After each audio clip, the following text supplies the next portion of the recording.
When Ethan was 16 years old, he lost his father. In an instant, the person he admired most was gone, leaving him to navigate the remainder of his youth without a primary anchor. The immediate aftermath was marked by a heavy silence. The house felt larger, the dinner table emptier, and for the first time, Ethan felt the physical weight of isolation. A few days after the funeral, his mother brought him a small wooden box. Inside were several sealed envelopes, each preserved for a future he hadn't yet reached. The instructions on every envelope were the same. "Open this when you need me the most." Each was signed, "Love, Dad." Ethan was left with a collection of ink and paper. It remained to be seen if these words could offer a way forward when the physical guidance he relied on was gone. 2 years later, Ethan stood outside his college dorm. He was in a new city, surrounded by strangers, and facing a level of independence that felt paralyzing. He wished his father were there to offer a simple reassurance. He reached into the wooden box and opened the first letter. This diagram illustrates the father's definition of courage. Notice how the action node moves forward directly alongside the wave of fear.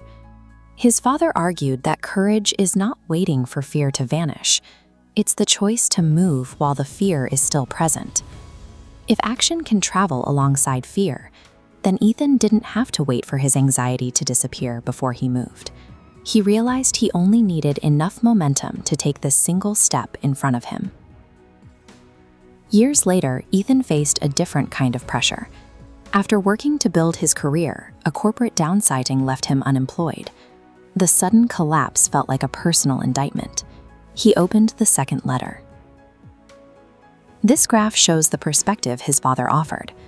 While the line plummets sharply into failure, the true measurement of strength is this secondary upward vector. Success is defined by the frequency of the recovery, not the absence of the fall. Ethan realized a single professional setback couldn't dictate the value of his entire life. He separated his self-worth from the job loss and began applying for new roles the following morning.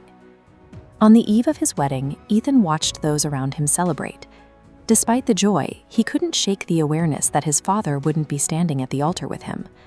Seeking a way to bridge that gap, he opened the third envelope. His father's advice focused on the daily mechanics of a partnership. He wrote that a lasting marriage isn't a result of perfect moments, but of patience and forgiveness when things are difficult. Love was described as an active decision, the commitment to show up and choose the same person every day, regardless of the circumstances. This practical view of commitment gave Ethan a sense of steady ground. The wisdom in the letter served as a clear, guiding presence during one of his life's most significant transitions.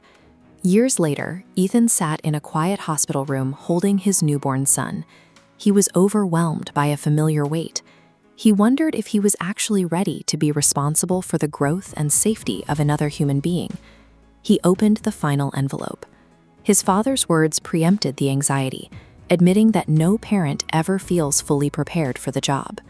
The letter argued that perfection isn't the goal. If a child grows up knowing they are loved, protected, and believed in, the parent has already succeeded in the ways that matter most. The final lesson in the box was a definition of the father's role. A parent doesn't walk beside their child forever. Their job is to provide the wisdom the child needs to keep walking once the parent is gone. Ethan closed the letter. He understood now that the people we lose remain with us through the values they shared and the way they taught us to see the world. A parent's guidance serves as a compass that continues to function long after the final letter is read. It is the one thing they leave behind that never loses its value.